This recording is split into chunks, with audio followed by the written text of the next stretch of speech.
Hey guys, Assalamualaikum and welcome back to my YouTube channel. तो guys आज होइसे 15 ফেব্রুয়ারি 2025 অর্থাৎ আজি होइसे HSLC অর্থাৎ মেট্রিক এক্সাম। তো যেহেতু মোর খুৰাৰ ছোৱালী মোৰ ভণ্টি এই বছৰ মেট্ৰিক এক্সাম দিব, তো তাইক লৈ বৰ্তমান ওলাইছো এতিয়া এক্সাম সেন্টাৰত যাবলৈ আৰু তাত গৈ আপোনালোকক দেখাম যে কেনেকুৱা এক্সাম বিলাক হৈ আছে বা সেন্টাৰত কিমান ষ্টুডেন্ট বা কেনেকুৱা দি আছে সব আপোনালোকক দেখাম।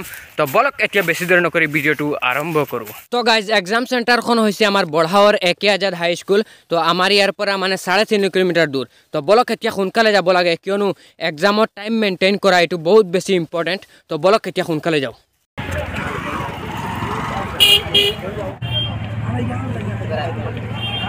তো বৰ্তমান আহি পাই গলো এক্সাম সেন্টাৰত আৰু ইয়াতে তেওঁলোকে আন্তৰিক শুভকামনা দি সকলো ষ্টুডেণ্টক ভিতৰ ফালে নি আছে লাইন পাতি শাৰী পাতি আৰু এফালেদি মানে পুৰা ষ্ট্ৰিক্টলি তেওঁলোকক চেকিং কৰা হৈ আছে। মানে কাৰোবাৰ যাৰ জেকেট আছে জেকেট ৰাখি আছে, পিছবুট যাৰ আছে পিছবুট ৰাখি আছে, মানে অল ৰাউণ্ড চেকিং কৰি তেওঁলোকক সোমাই আছে ভিতৰত। আৰু ইফালেদি আমাৰ পুৰা পুলিচ আৰক্ষী সকলো আহিলে মানে যাতে কোন ধৰণৰ গণ্ডগোল নহয় একো নহয়। আৰু গাইজ এনেও একো নহ'ব, আমাৰ এইখন স্কুলৰ মানে এটা সুনাম আছে যে কোনো বছৰত কোনো ধৰণৰ গণ্ডগোল নহয়, পুৰা ধুনীয়াকৈ এক্সাম চলে। তো গাইজ ফাইনেলি মই মোৰ ভণ্টিক বৰ্তমান সোমাই দি আহিলোঁ আৰু এতিয়া মানে এক্সামো ষ্টাৰ্ট হৈ গ'ল। আৰু গাইজ মই এটা বস্তু ফ'ল' কৰিছোঁ যে মোৰ জনামতে এই বছৰ মানে চবতকৈ বেছি ষ্ট্ৰিক্টলি এক্সাম হৈ আছে, কিয়নো ইমান চেক কৰি কৰি সোমাইছে, মানে কি ক'ম, এটা বস্তু লগত নিব দিয়া নাই, মানে ইমান ষ্ট্ৰিক্টলি সোমাইছে তেওঁলোকক চেক কৰি কৰি।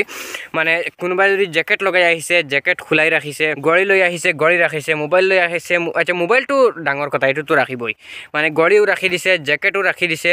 তাৰপিছত পিছবুটো এলাও নাই, পিছবুট অনলি এটা পিছবুট এলাও আছে, এই যে এটা পিছবুট আছে নহয় যে একফালৰ পৰা আনফাল দেখা যায়, তো অনলি এই পিছবুটটো এলাও দিছে, বাকী আৰু কোনো পিছবুট এলাও নাই, একো এলাও নাই। মানে ইমান ষ্ট্ৰিক্টলি চেক কৰি কৰি পকেট চকেট মানে একো ৰখা নাই, ইমান ষ্ট্ৰিক্টলি সোমাইছে। আৰু লগতে মই আৰু এটা কথা শুনা পাইছোঁ যে এই বছৰ মানে কুৱেশ্যন টাইপটো বেলেগ হ'ব, যে মোৰ কুৱেশ্যনত যদি 10 নম্বৰ পৰিছে মানে যি কুৱেশ্যন, আৰু এজনৰ কুৱেশ্যনত এইটো 15 নম্বৰ পৰিব পাৰে বা 20 নম্বৰ পৰিব পাৰে, মানে এজনতকৈ আনজনৰ কুৱেশ্যন বেলেগ হ'ব, কুৱেশ্যন টাইপটো বেলেগ হ'ব। আৰু এইটো সুবিধা নাই যে এজনে আনজনৰ পৰা অলপ হেল্প ল'ব, মানে কোনো ধৰণৰ সুবিধা নাই, মানে এইবাৰ পুৰা ষ্ট্ৰিক্টলি হ'ব।